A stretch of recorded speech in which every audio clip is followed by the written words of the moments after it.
One. Boom, we're live. Welcome back to another AI Journal episode on LinkedIn, which we're also streaming to YouTube now, which is really interesting to see how that will measure up. But today, following on, and it's actually quite a timely topic because we're following on from one we did yesterday, which was looking at data processes, looking at library maps, and all those kind of things of how you can structure your data correctly. And this is perfect timing, as me and Michelle were just saying, because there's been some things happening in the data world and regulation world, which I want to touch on today. But first of all, Michelle, welcome to the show. Great to have you here. Well, thank you, Tom, and thank you for the invite. I'm really looking forward to this conversation. It's one of my favorite topics, actually. So, looking forward to the conversation, and happy to go forward and introduce myself a little bit more. My name is Michelle Moody. I've been in the data business for a long time. I started out as a software engineer, working for software houses for a number of years. I then went into working for some SIs, which was really good fun, working in all sorts of clients over the years and some very big accounts as well. I now head up the data and analytics practice for Protiviti in the UK. And so we're doing sort of everything, soup to nuts on data. So it is everything from the sort of data advisory space, strategy and governance management, that end, all the way straight through to developing, the deeper data platforms that clients can look to utilize for data science and their artificial intelligence, machine learning, and all those kind of things. So really exciting times in data. Back in the day, I don't think people thought you could build an entire career on data, but I am proof you can. So I'm delighted to be here today. Yeah, thank you, Michelle. It's great to have you. And where you said you love this area. How did you fall into it? Because I always say I fell into AI Journal by chance. My background was marketing and I was an engineering company. But have you always been interested by it since you were young, or was it kind of a natural, organic route into data? How did that all start, and where did that passion come from, Michelle? So it started when I got my first job, actually, out of university. I studied software engineering and thought, what kind of job am I going to get? And I ended up with a job, and you'll notice my accent's probably a little bit dodgy for this side of the pond, but I had a job in Pittsburgh, Pennsylvania. Got to travel around lots and lots. This was like a great job for me. It was like all over the place, from Pac Rim and Latin America, all sorts of places, working with data because it was a data company. And I thought, well, this is a great place to start my career. It specializes sort of in looking at customer data and account data, all sorts of things. Anyway, I haven't looked back since then, to be honest with you. And it's just part of the DNA now, I think, working in that data space. And I think the thing that I really like about it is that it's constantly evolving. Yes. And, you have to keep up with it. It forces you, in terms of a career, to stay current and to make sure that you know what's really out there. So it's been fantastic. I love that. And I wonder if this is a good question, Michelle. You're saying that you're traveling around to these different places, and I assume with Protiviti, with what you and the company are doing, and in different regions, are you seeing with culture from a widespread angle having different approaches to data, if that's correct? So I always wonder, like, do people over the other side of the pond look at data in a different, more pragmatic way to someone in the US or someone in Europe? And have you seen that kind of shift of how they handle it in your previous roles and where you are with Protiviti today? So I think there is a bit of a difference. I'm sure people may agree or disagree, and I'm perfectly happy to have the debate. But from my standpoint, I think here in Europe, and I say that, I know we're sort of outside the European Union, but we're still in Europe in a way. And if you start to look at GDPR and some of the legislation that's come in around protecting people's privacy, I think it's in my view, it's actually the right thing to do, because people have a choice. You can put yourself out there, or you don't need to put yourself out there in terms of what you participate in. And I think it actually gives the onus onto the individual in terms of how they want to be marketed to, or how their data is used. Really, my view was, when I was in the US and working there, It was a little bit of a shock to me when I came here, because that I thought that was refreshing, that I actually had an option. I Yeah. had much less of an option there, because they don't have that sort of same approach to data. And actually, you can find that your data will be put out on the internet and you haven't even asked for it, and it's very difficult to figure out how to get it removed once it is out there, if you so choose to have it removed, as an example. But I think in traveling around, you'll find sort of everything in between that, depending on the country you're in. You'll see, yeah, probably seen it all over the years. Um, but uh, but yeah, I think we're in a good place with having the options. Yeah, I think so. I'll tell you something I found funny. So I went to South by Southwest in Austin, and that was so back in March, and it was a really good conference. I didn't expect. I was mainly going for customer meetings and to see our board and everything. But we went, and I went to press there, and the amount of conversations that were focused on emerging tech, and it made me think, like, when I was over there, over here you got contactless, so you can just pay for anything, like contactless phone. I couldn't do it over there. I was just like, I was trying to go for it, and I was like, that's data. And then they were like, oh yeah, you can just Venmo me. I was like, what the hell is Venmo? And they were like, oh, we all use it over here. I was like, I've never heard of it. Like, I don't know what this brand is. And obviously I looked it up, and it's obviously a huge business, but like that whole difference of how they're collecting data or how they're using data, how they're making it quicker here. Like, I'm going out for dinner tonight, just whack my phone, bing, done. Like, it's bizarre. So Yeah, it's different. It's just different tech. I yeah, was there for a family wedding a few weeks ago, and yeah, I tried to do the same thing, and my phone wouldn't work. It was like, oh, wait, cards. I have to remember where did I put them? yeah, Yeah, where are my pins? Exactly. It's yeah, exactly. Keeps you on your toes. yeah, keeps you remembering. So you were talking about the evolution of data, and it's obviously moved massively. I think, and this is a personal opinion, COVID really shifting people from silo departments, meaning that they have to talk company wide and they have to do shifts with how they're using different processes, how they're putting that data to work, and how they're using it ethically and through regulations and whatever. But Mhm. maybe before we touch on that, because I really want your viewpoint, Michelle, I know it's something you've got some ideas around. But how would you say AI has evolved in the past few years? Because I'm seeing more and more optimism, and I always say to people that do say, "Oh, AI is going to take my job," or what I see that as a stupid conversation, because I think the amount of jobs are going up. We can't even keep up with the data analyst jobs that we need, all these jobs, or data engineers, or analysts, or whatever it might be, analytics. And I just wonder where you think that evolution of AI and maybe what role data's got that, and how's it shifting, and how are you seeing it going forward, Michelle?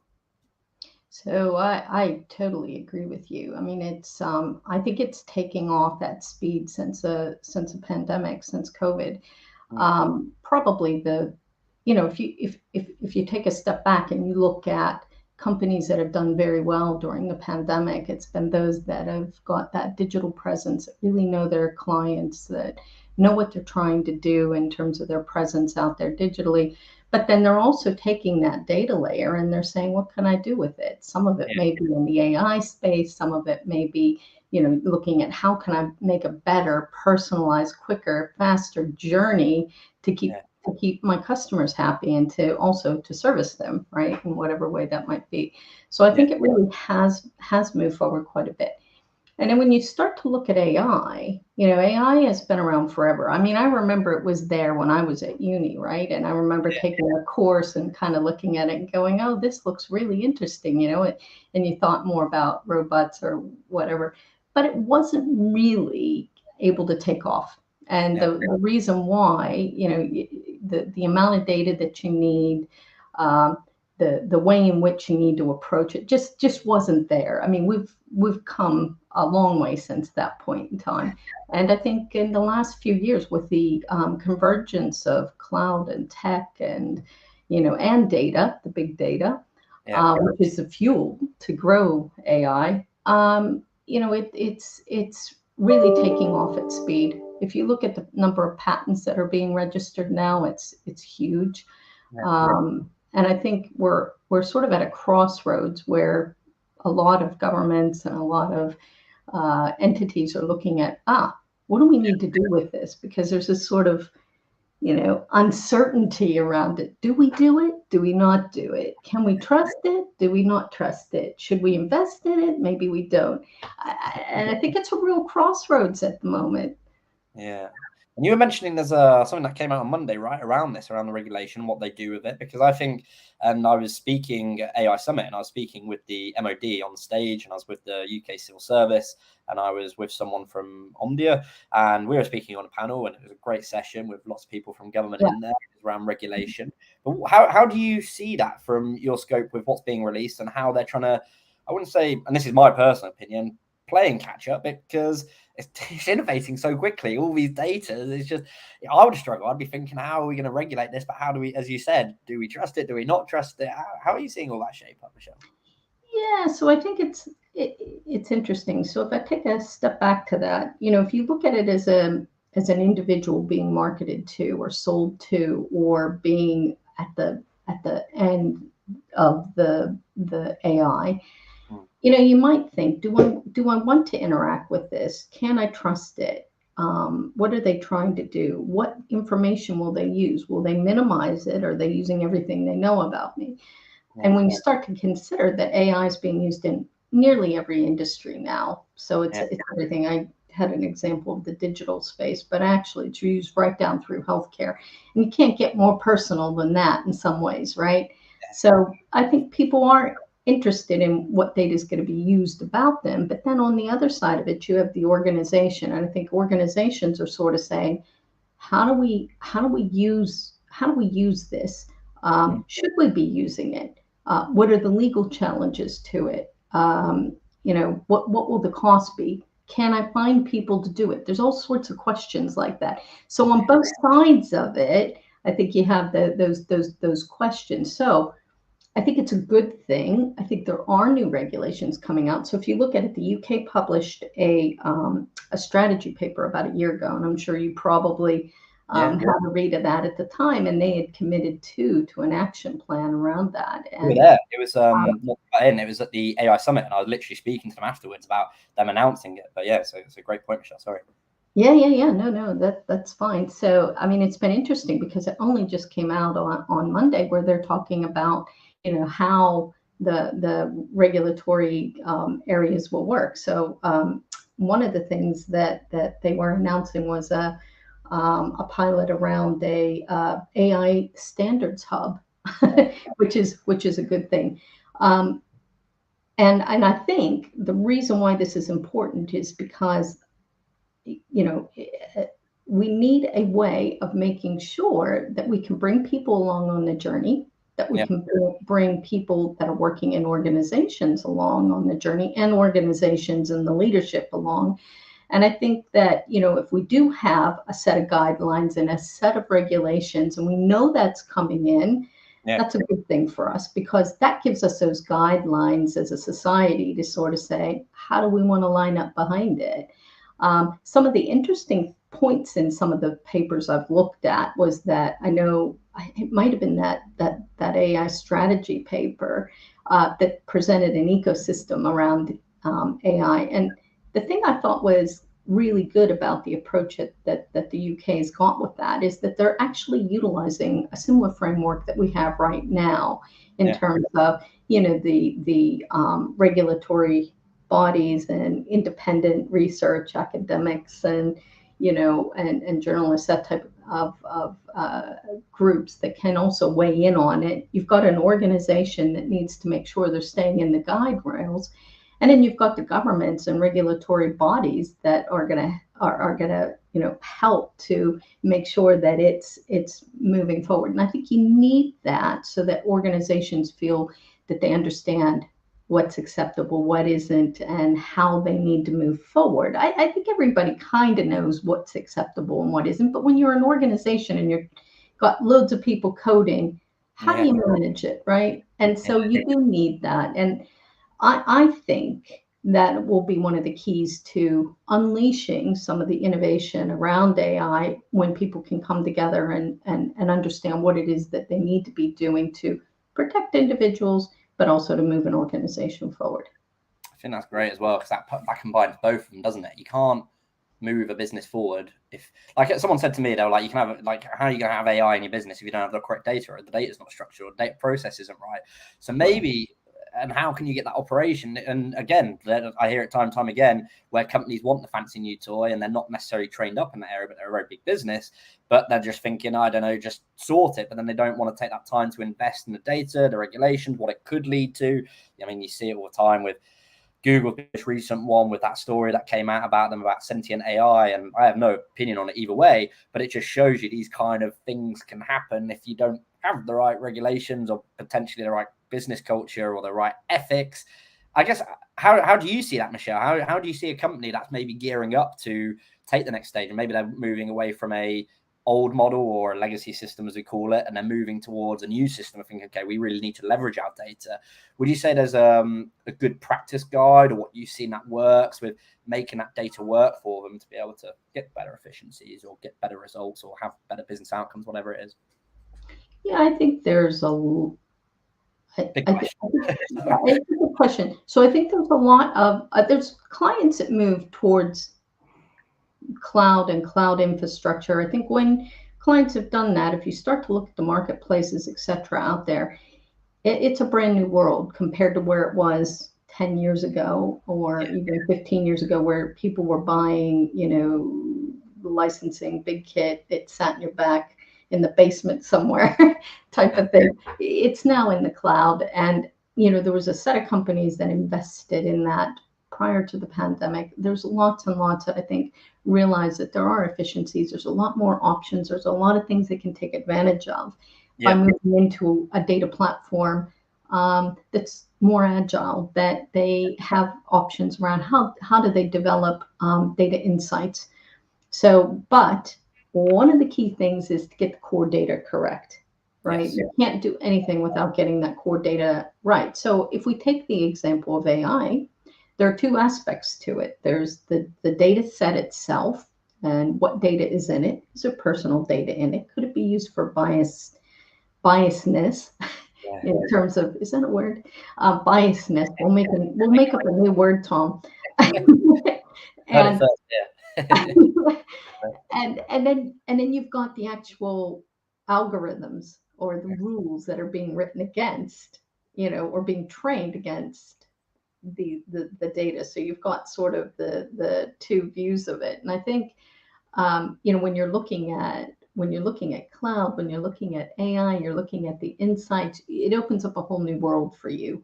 In terms of how can you take advantage of it. And certainly around that AI space, you have the option of being able to put these algorithms or creating these rules. But I think that on top of that, there's this, obviously a way of making sure that you can extend your existing sort of regulatory framework or your data framework internally to say, how do we support it?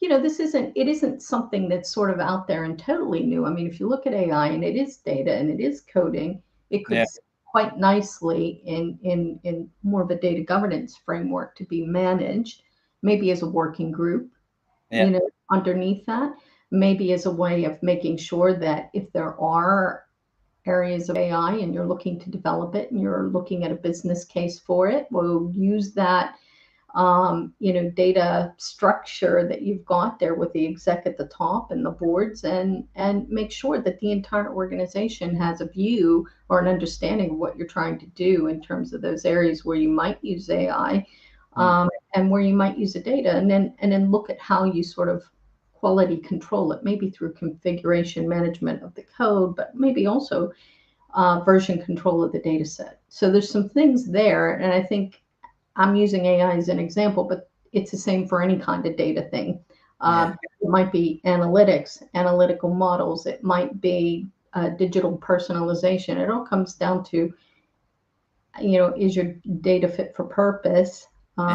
What's in it, and are you managing it well as an organization? Is it lining up to your business strategy using those data sets? Yeah.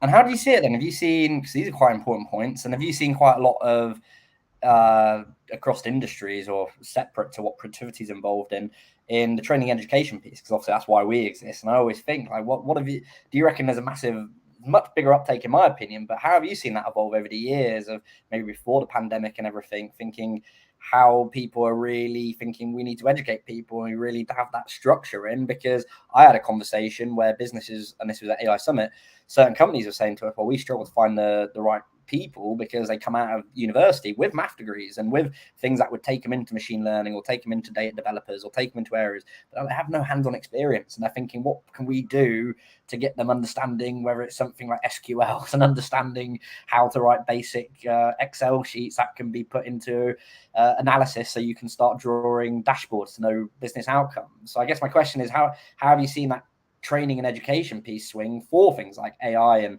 big data and understanding the points that you're making today, Michelle?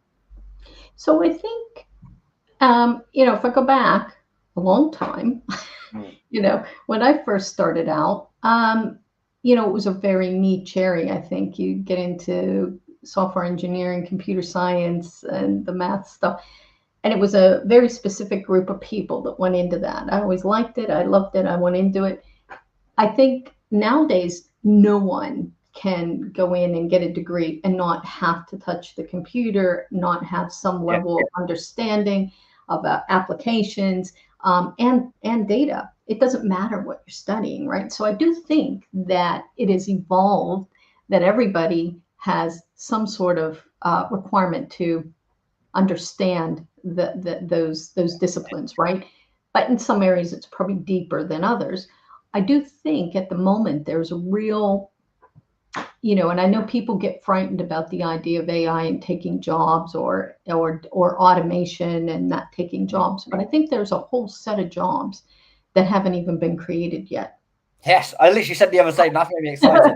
On the conversation yesterday, I was like, what are the job titles that aren't even there yet? Like, what are they going to be called? Like, there's all these data titles that aren't even existing in 10 years. We'll be chatting in person. And I'm like, Michelle, look at all these new jobs. But yeah, sorry, carry on. This No, I think this is absolutely the case. And, I think with the onset of that automation, with the onset of AI and the regulation that goes around it and the level of innovation that should happen behind that, there is a real need in the data space, in the software engineering areas, in the, even business analyst area where you sort of say, look, it's fine if you don't want to be sort of doing really deep coding in the middle of a data platform or the integration of that or whatever. You still need people in the business that really get it, that understand it, and it can line up behind, look, this is what we're going to need to do, but have that level of understanding where the tech and the business need kind of come together so that they can participate in the delivery of those things. So I think there's a real need. It can't be that there is a sort of a computer science and engineering discipline and that nobody else is involved. It's like you go into that and that's it. And it's got to be sort of across the board. People understand it, realize how it's being used within an organization. It's kind of like when Microsoft came out years and years ago and people didn't know how to use Word or whatever it was that came out at the time. You know what I mean? And now you just take it for granted, right? And I would love to see, like in, another 10, 20 years, what is the thing that people are just going to take for granted and say, well, yeah, of course you need to know how to do that, right? But it will involve tech and it will involve data, guaranteed. It won't involve data. It will. It will. Yeah, absolutely. And lots of it. Imagine all the data we'll have by that point. It'd be quite cool. Because I always think as well, like it's at least having a top level view. I always say, because I honestly think the whole idea is you get scared if you don't understand something. If you put me in a surgery group and said, do a heart surgery, I'd think, what? Like I was scared. Or stick me in a pilot's seat and I'm playing and say, take off. I'd say, I don't know how to do this. And it's the exact same with AI. I think there's a real shift of when my friends that are in separate industries, they go, oh, that kind of scares me. I don't know much about it. How do you know much so about it? I'm like, I don't know that much. I'm like, that's why I interview people such as yourself, Michelle. But I'm just thinking I want to have that top level view across the board. And I think it's very, very important for customers and not for customers, for companies to have that at least general understanding, that general top level view, because how are they supposed to succeed with, I see a lot of companies say if you don't have digital tools, if you don't have these frameworks, whether it's RPA or intelligent automation or using AI or whatever it might be, you're not going to keep up with the competition. So I think it's a great point you made, Michelle. I think I'd love to ask as well, just as a final question, because I'm very, very grateful for your time, but looking at it from there's a constant question around best practices on biases on AI algorithms. Have you seen anything? Have you got any suggestions on what steps companies can take to stop that happening from AI biases? What maybe something you've seen or across the board, not just with Protiviti, but anything that you have good frameworks for or good suggestions for? So I think, again, part of that is going to come down to your governance, how you're going to govern it. If you look at ML ops, for example, in terms of a delivery vehicle for machine learning and AI type of algorithms, there is something there about making sure that you have an algorithm that's developed that you feel is trustworthy because it's explainable. You can go in and you can say, this is the version of data that I've used, and these are the rules I put against it, and it should be auditable. That would be my tip there. I think you need to be able to sort of say, this was developed with this in mind. This is how we can explain it. This is how it's transparent to the end user. I also think there's something in there about being having the entire company enabled around that, like being looking at it from a communication standpoint. How do we train the entire company? It isn't an IT issue, right? It's a company overall, because a business needs to use it. They need to feel comfortable with it. If you're using some sort of in financial services, they do lots of credit checking and so on. There's AI algorithms in that. You need to know and feel comfortable as a person using that. What is it that I'm measuring here? And what is the data? How's it being used? Has it been minimized? What do I mean by minimized? I mean, that's just the fundamentals. So I do think that there's an education within a lot of organizations to just understand the fundamentals. What do you need to be educating your staff on? And then going back to your point on the education in general, could some of that be done as a course at the universities or with people to sort of say, look, this is where life is going to be in 10 years time. Let's give you some education on the fundamentals here, perhaps. Yeah, I think it's definitely possible. I always look at people know that I'm very fond of VR and AR, and I'm always trying to keep myself up with the trends of them because I just see it as being that access. I mean, I struggled at school and I wasn't necessarily the best person in classes, but I learned as soon as I got to university. I very quickly realized, and in business as well, going up to senior marketing team leader positions, once I'm doing something, I know I get more immersed in it and I can learn because I learn by doing. And you just think, I can't wait for the day that hopefully I get to send my kids to school and they're 4 or 5 years old and they're learning through VR and you can throw them into an immersive experience where they can see, I don't know, dinosaurs roaming around or whatever it might be, but they'll learn a lot quicker because it sticks in your head, right? And I think I want to see that for the data side as well, knowing people are taking it on from a grassroots level. I think that would be a great way of doing it. Yeah, agreed. Yeah. So, I was going to say, I really appreciate it as well. It's a good place to leave it because we talked around a lot of great points and what you've been talking about with data and due diligence and making sure that companies can help with the frameworks that we talked about. But Michelle, I've learned a lot in this short time together, and I just want to say massively appreciate you joining today and looking forward to hopefully doing it again. Yeah. So if I could just leave you with my top 3 tips as an organization. Can I do that? Yeah. So first of all, I think it is a good idea for organizations considering a journey into AI to have a look at the new regulations, the guidelines, because there's lots of good stuff coming in. I think it is good because it's going to give them a better understanding of the guardrails. So that's tip number 1. Tip number 2, leverage what you have in your organization, leverage and extend some of your existing frameworks around data, data governance, and so on. And look at the enablement of your overall staff, not IT, not business, but everyone, including execs. And third tip is reach out to your assurance providers because they're definitely, I can tell you, I know this because we're doing some work in this space. So reach out to them if you have questions and say, I don't know how to do this. What's the latest here? What should we be doing? Where are the toolkits? Because there's lots and lots of regulation toolkits, guidance coming out The BSI has some things coming out. The ICO has things coming out. It's all across the board. So interesting space, and join some working groups and forums such as this, and you'll learn loads. So those are my top 3 tips. And Tom, I just want to say a huge thank you for the nice conversation over lunch. So thank you. I love it. That's why I love doing these. I get to learn great points from yourself, Michelle, and it's some brilliant tips. Everyone watching, we've got some great people tuning in from America and Europe, from France and Nigeria. So it's a great audience that we've got joining us, and I'd really recommend that you reach out to Michelle and the team and see what they're doing at Protiviti. And I'm looking forward to the next one, where hopefully we get an hour together and we can talk through even more topics around what happened and the data things. But do you go to many conferences, Michelle? I do. I go to different ones. I was at a few, probably a month or so back, and I also attend the vendor ones. But it's strange, because I think with COVID, you end up on those online ones for a period of time, and it's just not the same as seeing people in person, is it? I'm definitely all in person. We went to ServiceNow's one over in The Hague, and it was just awesome to be back there. And AI Summit, went to CogX, and I'm on a bit of a roadshow at the moment, because I'm trying to go back to meet people in person, because as you said, it's the best way to do business, right? It's the best way to not business, best way to know someone and best way to learn from them. I think it's you don't get that personal touch through video, right?